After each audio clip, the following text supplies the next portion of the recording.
गर्मी की छुट्टियां शुरू हो चुकी थीं। 13 साल का अर्जुन बहुत खुश था। वो सोच रहा था कि इस बार की छुट्टियां कुछ खास हों। पर बाहर बहुत गर्मी थी और सब दोस्त बाहर जाने नहीं दे रहे थे। मम्मी भी बोली, घर में रहो, बहुत तेज धूप है। अर्जुन बोर हो रहा था। वो अपने कमरे में बैठा बैठा पुरानी किताबें देख रहा था। तभी उसे एक अजीब सी नीली किताब मिली, समय यात्रा का रहस्य। किताब में कुछ अजीब चित्र थे और पीछे एक नक्शा था। उसने किताब ध्यान से पढ़नी शुरू की। पढ़ते पढ़ते उसे एक दरवाजे के पीछे एक बक्सा दिखा। वो बक्सा बहुत पुराना लग रहा था। अंदर से हल्की नीली रोशनी निकल रही थी। अर्जुन ने बक्सा खोला और चौंक गया। अंदर एक छोटा सा टाइम मशीन था। उसके साथ एक पर्ची थी, सावधानी से प्रयोग करें। अर्जुन पहले तो घबरा गया, फिर बोला, क्यों ना इसे आजमाया जाए। उसने मशीन चालू की और बटन दबा दिया। 100 साल पहले। धीरे धीरे उसकी आंखों के सामने सब धुंधला हो गया। जहां से एक साया धीरे धीरे उनके पास आता दिखा। वे तीनों पीछे हटे, लेकिन साया बस एक पल को दिखा और फिर गायब हो गया।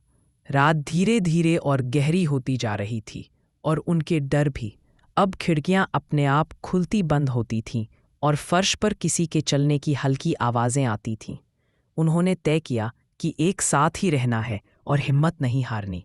वे तीनों एक कमरे में बैठ गए, मोमबत्तियां जलाईं और पुराने तरीके से भूतिया कहानियां सुनाने लगे ताकि माहौल थोड़ा हल्का हो सके।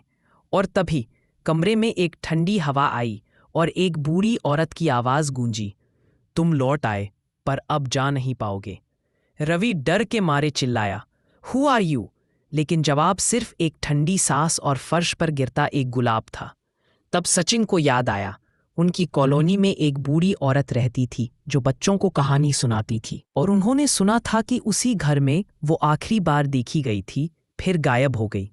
सुशील बोला, शायद वो हमें हार्म नहीं करना चाहती, शायद वो कुछ कहना चाहती है। अर्जुन थोड़ा डर गया, पर हिम्मत नहीं हारी।